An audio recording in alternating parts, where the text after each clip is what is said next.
Part of the challenge to us as writers was that we had to have a mystery that the smartest man in the world would look at and wouldn't immediately know the answer to it.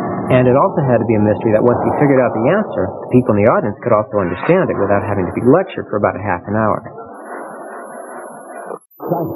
Basically, we wanted to make use of science as it exists today, not to create things that aren't plausible. The show falls into science fact. It's using science and technology that is very present. Austin James' interest is science and invention. What his passion really is to solve insoluble mysteries. Something clues him in. Something makes him think something's off here, and he'll pursue it. He is essentially the smartest man alive. He's now an adult. He was brilliant as a child. We don't really get much background, except we know that he was like in college by the time he was 10 or 11 or something like that.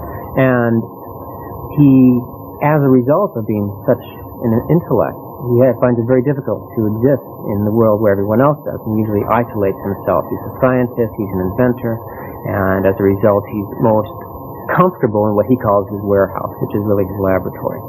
And he's most comfortable being alone, just to pursue the kind of things that interest him. Austin James is still part of some corporation, a large corporation which he founded and then wants nothing to do with. What the challenge was we wanted to come up with crimes and mysteries that would use science, and basically he would solve them through state-of-the-art science. Not necessarily because he'd have a computer with a vast database, he certainly had that.